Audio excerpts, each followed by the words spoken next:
about African Americans. Um, Before you say, well, that's racist, we don't need your sympathy or your concern, uh, you are you are offending us um, by trying to raise awareness about this topic, by trying to point out certain things. I want to be very certain. Excuse me, I've got to go. I want to be very clear. I'm not judging anybody. I'm not a perfect person, so who the fuck am I to judge? But I'm trying to keep it down because this is a topic that is very sensitive, especially where I live in the South. If you've never been to the South, if you're not from the South, especially in areas that are more like African American, you wouldn't know. But interracial dating, interracial marriages between men is 90-something% of the time is black men and white women, or black men and women of some other race or ethnic group. Black men, I don't know why. I don't know if there's one reason or many.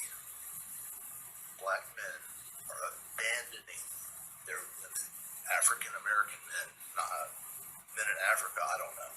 Men in black men from the Caribbean, I don't know. But African American men are abandoning their women. They are, especially where I live, I would say that maybe 1 in 3, 1 in 2, maybe, date white women, date Hispanic women. I have a friend, a female friend, who told me last night that she gets paid, and I'm not going to say what she does, but a black dude pays her money to humiliate him just to spend time with a white woman. So he thinks so lowly of himself that he pays her hundreds of dollars per session to do something to him. I'm not going to say what it is sexual in nature, but I'm very concerned because a large part of the rule when I was growing up, we were a biracial nation. The U.S. was white and black. It was about 90% white, maybe 85%, somewhere up in there, and about 10 to 15% black. That was the U.S. And then we had tiny numbers of people from Asia, tiny numbers of Hispanics. Most of the Hispanics were either Puerto Rican or Mexican American. Mexican Americans tended to be from the Southwest. Ricans tended to be from either the Northeast or from the island.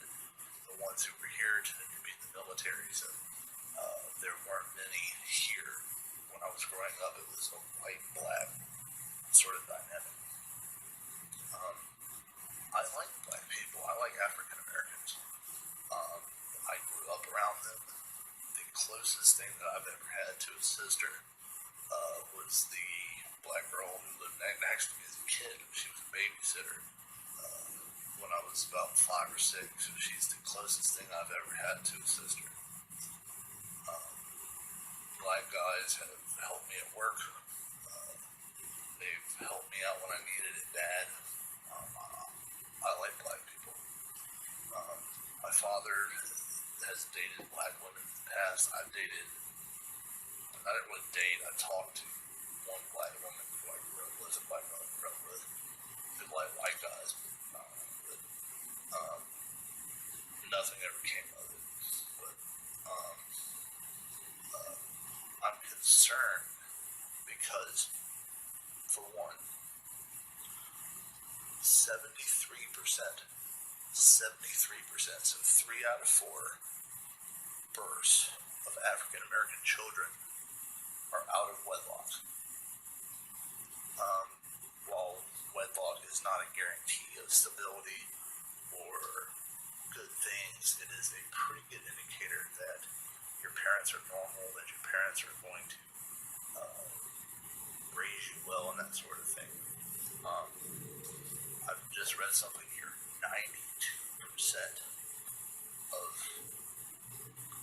non-black, so biracial children, so where the dad is black and the mom is not. It's mostly black men and white women, but there are various other combinations.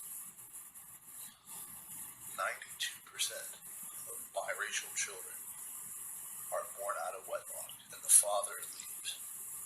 Even if the parents do marry, they often get a divorce. So, biracial child is very often sort of dumped off on relatives, grandparents, or uncles, or aunts, or something, and the mother becomes a single mother where I live. Most of the time, when you see black men with white women, she's a drug addict, and you'll often see older white men or women with young children about anywhere from toddler age to about 10, 15, and the child is obviously half black, but the father is nowhere to be found. The mother is nowhere to be found, and almost always, without even asking, you know that the dad is black. He is nowhere to be found. He isn't around. The mother is a white drug addict, or criminal, or junkie, or something. So she's a fuck up. That's almost always, not always, but almost always where I live in my part of the country. I imagine it's probably about the same in most other parts of the country. That's how it is. I'm reading some stats here on an article. If I can get this thing to load. The good news is that rates of interracial marriage are going up, but many of them are ending in divorce. Trying to get this thing to load. Hang on one second. Come on. Well, long story short, over 80%, I think it's 84, 85% of children born out of mixed race children, born to African American fathers, the father is nowhere to be found. The mother is nowhere to be found. And almost always, without even asking, you know that the dad is black. He is nowhere to be found. He isn't around. The mother is a white drug addict, or criminal, or junkie, or something. So she's a fuck up. That's almost always, not always, but almost always where I live in my part of the country. I imagine it's probably about the same in most other parts of the country. That's how it is. I'm reading some stats here on an article. If I can get this thing to load. The good news is that rates of interracial marriage are going up, but many of them are ending in divorce. Trying to get this thing to load. Hang on one second. Come on. Well, long story short, over 80%, I think it's 84, 85% of children born out of mixed race children, born to African American fathers, end up on government assistance. What does that mean? Long story short, what that means is African American men are having multiple children by multiple men, and they're dumping the father role, especially the economic and financial duties of raising the children They're dumping that duty and that expense and that cost onto the government. Um, Republicans have raised this point many times. They get shouted down then as a bunch of racist bigots. Um, I'm worried about African American men because I see them, almost everyone I meet wants to date a white woman or a woman of another race. They don't want to date their own women. Many people in the many black men who are ethnic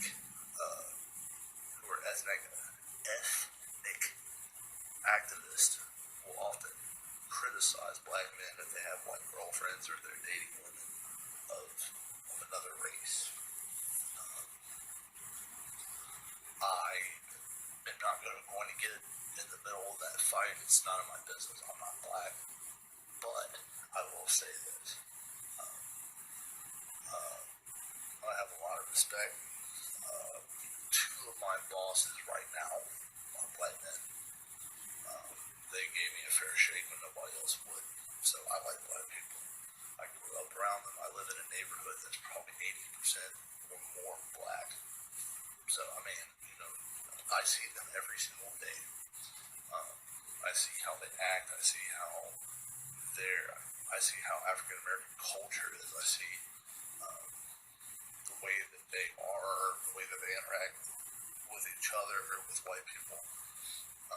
I'm not criticizing. I'm just trying to tell you what I see. I'm not judging. I'm not criticizing. But I'm going to say this. Especially in parts of the country like California, Texas, Arizona, Florida, these parts of the country they are becoming non-white.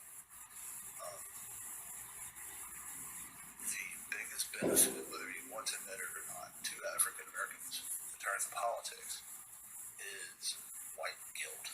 We feel guilty about slavery, and we feel guilty about Jim Crow and racism, the very discrimination, centuries of enslaving people, holding them as second-class citizens, and all this sort of things. But I've chatted with people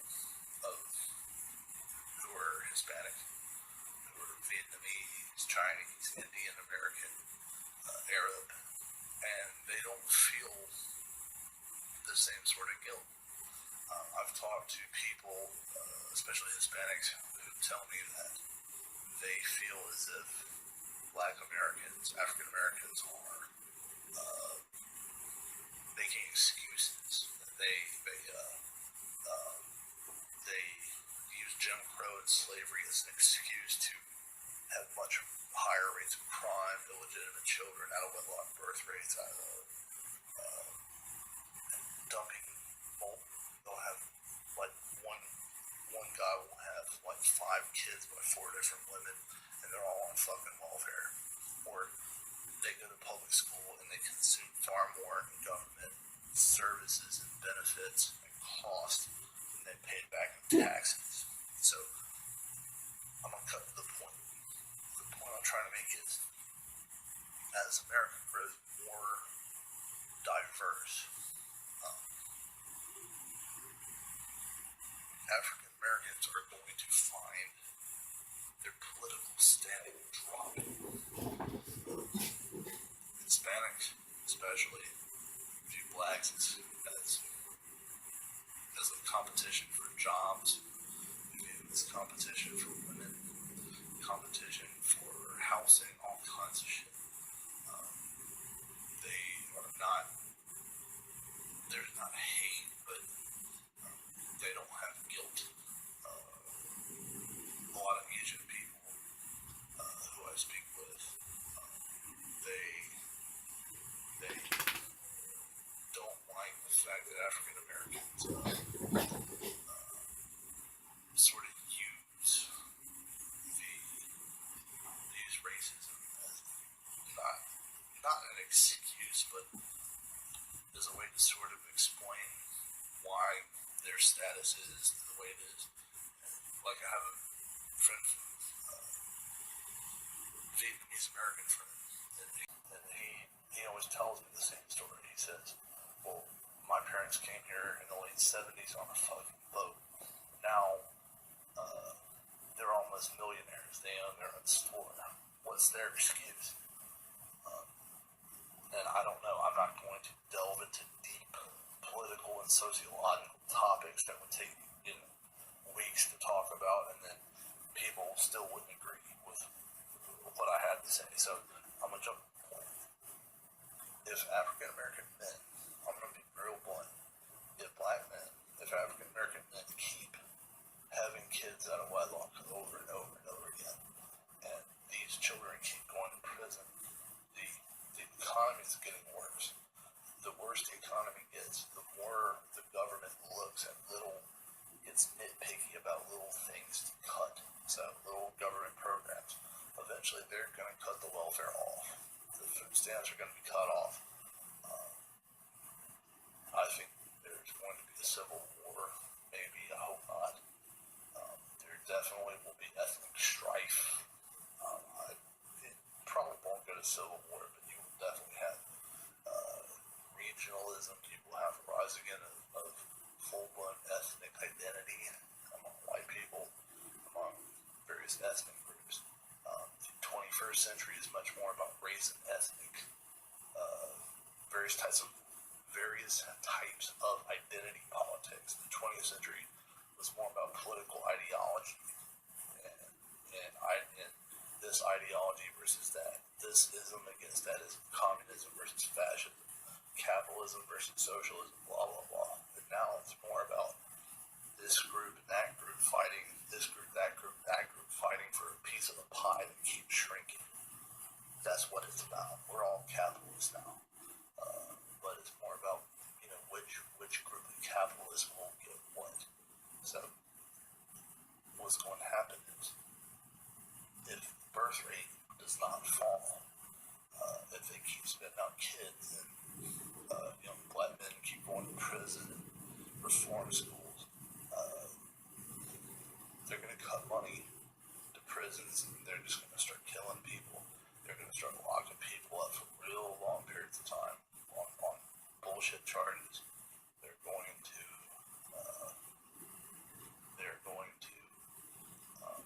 start sterilizing people again. I think if you can't control yourself, you're going to clip your pecker. If you're a woman and you keep having kids, they're going to chemically castrate. Birth rate does not fall. If they keep spitting out kids and young black men keep going to prison and reform schools, they're going to cut money to prisons and they're just going to start killing people. They're going to start locking people up for real long periods of time on bullshit charges. They're going to